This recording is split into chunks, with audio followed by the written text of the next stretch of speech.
Perfect. Good afternoon, everyone.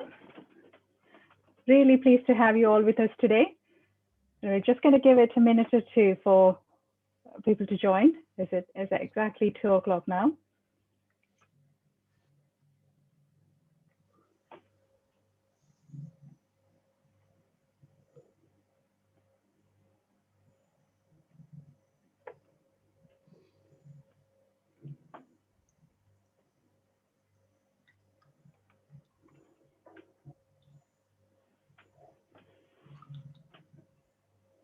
Perfect. Shall we make a start, Piers? Yeah, let's please. Perfect. So good afternoon, everyone. Really pleased to have you all with us today. I'm Renu Gundala, and I'm from Talent Grader. And welcome to our webinar, Recognizing and Responding to the Warning Signs of Leadership Derailment. And this webinar is co-hosted by Talent Grader, and I'm representing Talent Grader today. And Piers Jones from Talentpraxis is here with us to take us through the session. So before we jump into the session, a couple of housekeeping points. This session is being recorded, and we will be muting all the participants throughout the session, but we encourage you to use the Q&A function so that you'll be able to ask questions using the Q&A function, and you'll see that at the bottom of your Zoom screens. Can I please encourage you to use the Q&A function as opposed to chat function so that we have just one place to look at questions? That'd be great, thank you. And don't worry about making notes because we'll be following up with slides and a recording of the session. So hopefully you had a chance to make a nice cuppa and possibly a piece of cake to enjoy. So just sit back and enjoy the session and hear Piers speak. So a little bit about myself. I'm Renu from Talent Grader. I'm founder of Talent Grader. And Talent Grader is a thriving startup, a dedicated assessment platform that's supporting HR and recruitment professionals and SMEs to place right people in the right jobs by using reliable and valid talent assessments from our trusted partners, such as Talentpraxis. And I have just a little bit about myself. I have over 15 years of experience in recruitment, designing and delivering recruitment strategy for C-suite roles. And I've led on a number of continuous process improvement projects in recruitment, both public and charity sectors, with a focus on D&I and candidate experience. Enough about me. Moving on to Piers, let me introduce Piers to you. Piers is founder and director of Talentpraxis Group. He's a chartered psychologist and a chartered scientist. He's also an associate fellow of British Psychological Society. And he has over 20 plus years of experience in assessing people. And he has personally assessed over 20,000 people globally. That's an impressive number, Piers. He's a guest speaker and a masterclass deliverer for Korn Ferry Group's psychologists and clients that looks at evolutionary behaviors, and we'll touch on a little bit on derailment behaviors today, actually, a good session on derailment behavior. And he's also worked closely with some of the industry giants like Roger Holsworth, co-founder of SHL and TalentQ, and Dr. Alan Bourne, who is the founder of SOVA Assessments. And outside of his job or work, he has the most important job of being a dad to Patch, his greyhound. So without further ado, over to you, Piers. Thank you, Rini. And thanks for your time, and thank everybody else on the call for their time as well. Can we have the next slide, please, Rini? Perfect. So what I'd like to discuss briefly with you today is how we recognise and respond to the warning signs of leadership derailment. But more specifically, how do we use our preferences when we're faced with novel situations to help us overcome our hardwired, our evolutionary need to avoid risk? Next slide, please, Rini. So what I intend to cover today are 3 main areas. Firstly, leaders under pressure. Secondly, how we recognise derailment. And thirdly, how do we address it?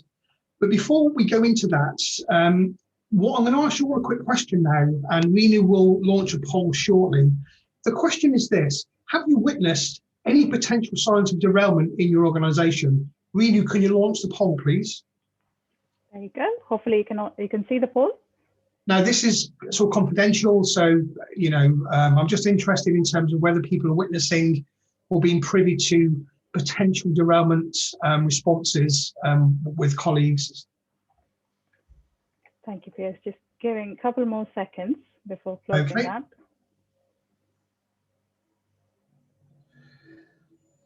There you go. It looks like we've got all the responses now, so I'm going to end the poll. Thanks, Renu. So, there you go.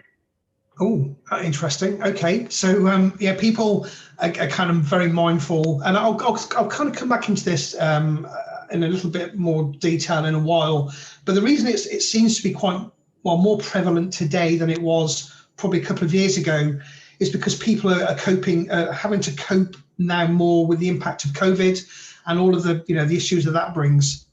So, Renu, can you go to the next slide, please? Sure. So, this is about our preferences and how we derail. So I just need to be really, really clear here that we're not talking about mental illness. We're not talking about abnormal psychology.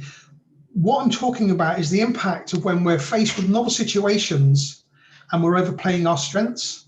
A lot of the early research was based on sort of clinically based, carried out by psychiatrists and clinical psychologists. And what their primary interests were at the time were looking at the more sort of Machiavellian, self-serving behaviours such as, narcissism, sociopathy, psychopathy, and antisocial personality disorders.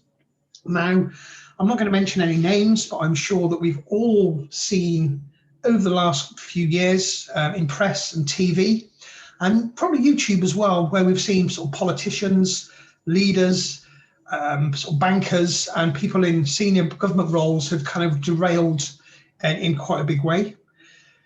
So what drives the derailers? Well, we need to think about this really, really simply. Fundamentally, we're all fitted, we all have a stress response, and it's evolution's way of kind of extending the species, because the more risk we can avoid, the more successful we are in an evolutionary context. So what I'm talking about here is kind of the fight or flight response. And if we think about the definition of stress, it's the perceived inability to deal with an external stressor. And this is what drives the derailers. It's where we don't think, consciously or not, we can deal with an external event. That's what starts to drive the behaviors. And typically, they'll present in two different manners or two different levels. Firstly, there will be a physiological response, your actual stress response. So here, you things like sweating, clammy hands, nervousness, increased blood pressure, all those lovely feelings that you have before exams or giving, really important presentations or interviews. But then you also have the behavioural aspects, which will include sort of, early morning waking. It'll also include our derailers, which are really, really closely linked to our preferences.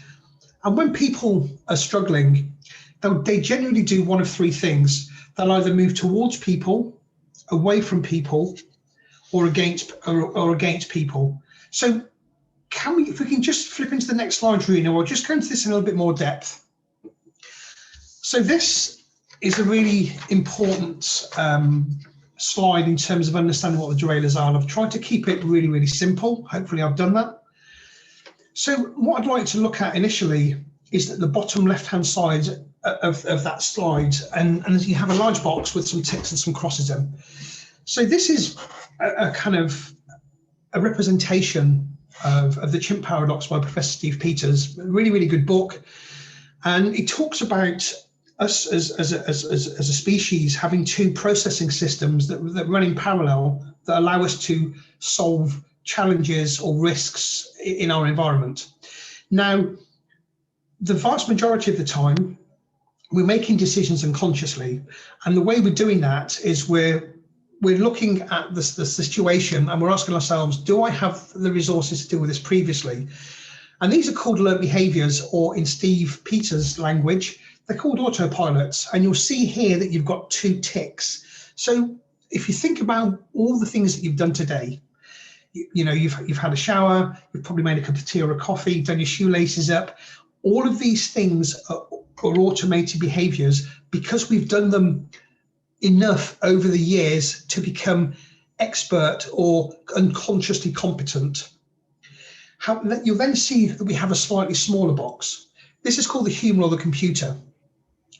And this is where we actually stop and think. This is conscious processing. This is where when we're faced with challenges and we don't have the internal resources, we then stop and say, okay, so what do I do next? How do I deal with this? Now, if I just move you into the glass here, and quite simply, the glass is a representation of the human computer. So the more capacity that you have available, the emptier your glass will be. And we're all aspiring by effectively dealing with challenges in our environment to keep that glass as empty as we can, because it allows us to think clearly under pressure. If you look at the right-hand side of the slide, you'll notice that there's a graph. On the vertical, we have performance, and on the horizontal, we have arousal. At the top of the bell curve is kind of where we're at our most comfortable. This is where we're involved in work that's, you know, it's challenging, but it's not overly stretching. We've got the resources to deal with it. We're engaged. We enjoy doing it. And this is typically where we're at our maximum performance. However, you will notice on either shoulders of the bell curve, if you're understimulated or overstimulated, your performance will drop. And that in itself brings other risks. So we do try and keep ourselves as actively engaged as we possibly can with our environment. So just to make this more understandable, you've got 3 boxes across the top, and I've been working on this sort of the last 10 or 15 years, and I call it the 3 R's. So any situation that we're faced with, we ask ourselves the question, what is it that I need to do? How do I solve this?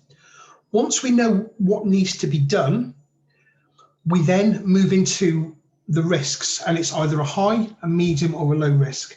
A high risk from an evolutionary perspective means I need to do something now. It's instant. If I don't, I'm going to get predated. This invariably draws our attention quite quickly. We've then got medium risks, which are things that haven't quite made it onto that high risk list, but we're still mindful of them. We're still committing some capacity monitoring them just in case we need to respond more quickly, respond faster. And then finally, we have our low risk activities. This is what myself and a good friend of mine, Nigel Craney, refer to as kind of noise. These are things that kind of go on around us. Somebody else might be derailing. Somebody else might have their own problems, you know, at work. A fence panel's blown over. I've got to take my dog to the vet to have his nails cut. Just a day-to-day hubbub of life. So let me just talk you through a situation. So a requirement comes in, and we understand it's a high risk. So what happens now is our chimp, or our unconscious, starts to scan through our memories of related behaviors, and what the chimp's looking for is a viable solution. And most of the time, we'll be able to identify an instance where we've dealt with that successfully. So what we'll then do, and this happens instantly, it's called perception. We will then action the behavior, and these are our autopilots. So these are the green ticks. And you're unconsciously competent in these areas, so you don't require any additional cognitive capacity, so your glass remains where it is. However, in instances where you're exposed to a novel situation, you then have to go to your external resources.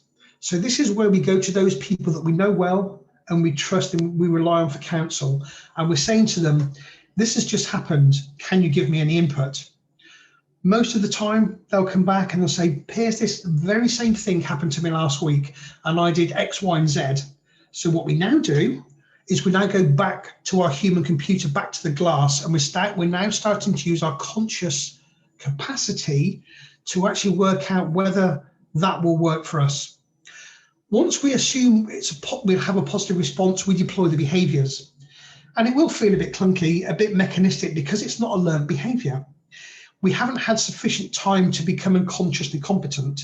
And it's kind of like trying to cross your arms the wrong way or sign something with your wrong hand. It just feels a bit wrong because it's not automated. However, every now and then, we will be faced with a situation that's novel to us, that's also novel to our network. Now, what happens now is your chimp, which is monitoring everything, your unconscious is constantly monitoring your environment for risk. Your chimp now recognizes that you can't resource the requirements internally nor externally. So your brain will dump a load of adrenaline into your system. And what's happening now is you're activating your fight or flight response. Physiologically, your blood's rushing to your major muscles, your legs, your arms, your back, and you're preparing that fight or flight. Now, in a work context, if we fly, we're actually moving away from the perceived incident. When we come back, the incident is still there, or the stress is still there. We haven't actually reduced how effectively we deal with it. We've just moved away from it, which allows our stress response to calm down. However, sometimes moving away from things you don't really want to do because you don't know what to do isn't a viable option. So what we now do is we consciously think about what are our strengths. How can I now use my strengths to deal with this? And with this thinking is conscious. But what's been going on in the background, particularly more so with COVID, is we're having to deal with lots and lots more low-risk activities, childcare, visiting friends or parents, and we have to be careful, or 6 feet distance between people. All of these different things in the background are actually sapping your capacity to think clearly. So this is why I'm seeing now a lot more people who are struggling. So Renu, can you take me to the next slide, please? Okay, so fundamentally, forewarned is forearmed. And if we're looking at in terms of organizations, what we're doing here is we're always assessed for derailers. We know within the recruitment process that new hires stay longer, because the organization, as part of the recruitment process, the hiring organization and the hiring manager becomes aware of what the individual's derailers are. So during the onboarding process, they have a much clearer understanding of how they can help and support the individual. So the benefits to the client, it's about understanding the impact of work-related stress and what happens when we're over and understimulated, and the risk to individual performance. If we're then working with hiring managers in terms of that recruitment process, we can identify exactly what support that individual will need to give them the best set of answers to deal with those situations they're going to be faced with. Renu, can you take me to the next slide, please? So there are multiple benefits in terms of individual, family, life, friends, organizationally. Firstly, help people increase their own self-awareness, because that actually reduces business risk more broadly. If you're a coach, if you're a headhunter, if you're in recruitment, make sure that individual has some coaching and development. One-day courses are really, really good, but give them something that's kind of both developmental, personal, and that offers up experiential learning to help them kind of learn from that. Renu, next slide, please. So what I would like to do now is introduce you to the derailers that I use. My reason is really simple. This is the SOVA suite from Dr. Alan Bourne at SOVA Assessments. I've known Alan for a long time. And this, as far as I'm aware, is the only tool that's based on the DSM-5. So the DSM-4 was superseded by DSM-5 in 2013. So there are other platforms out there that assess derailers, but as far as I'm aware, they're still based on the old DSM-4. The DSM-5 now has more personality factors in there, and Alan's done significant piece of work, and also Emma is one of his colleagues in terms of teasing those behaviours out into a usable sort of format.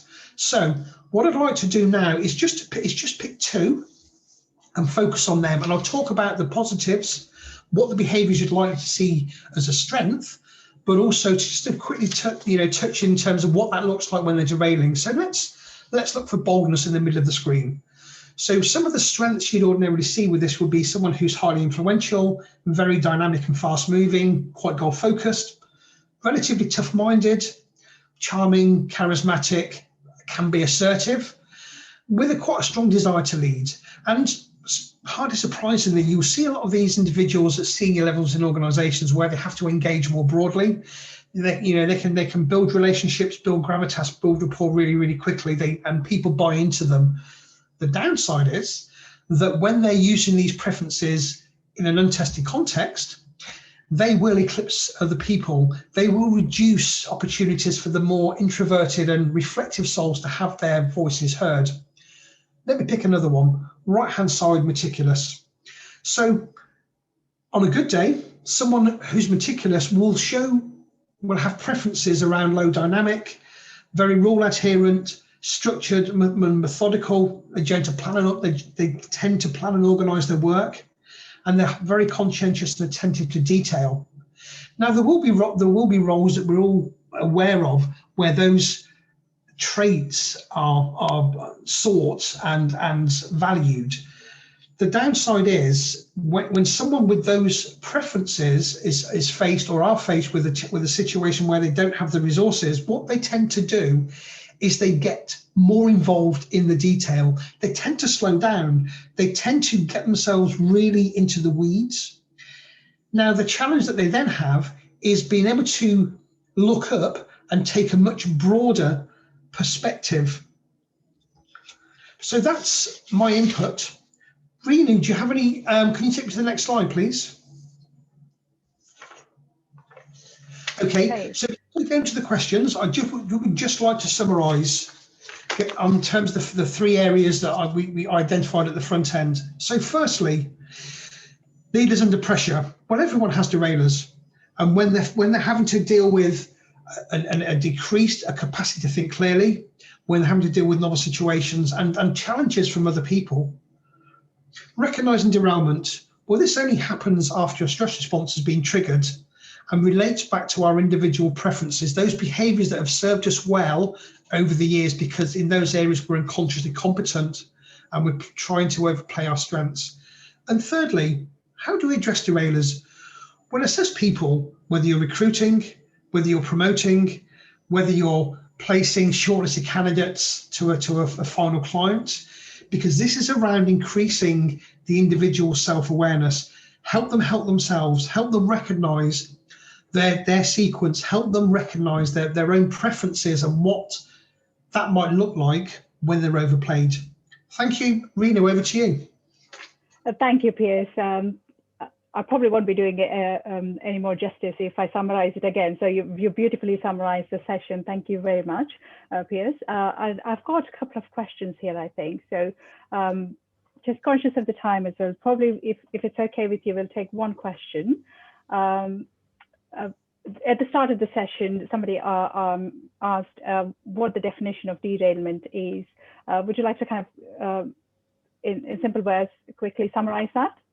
Yes, so derailment's not a bad thing. Derailment is us trying to overcome our environment.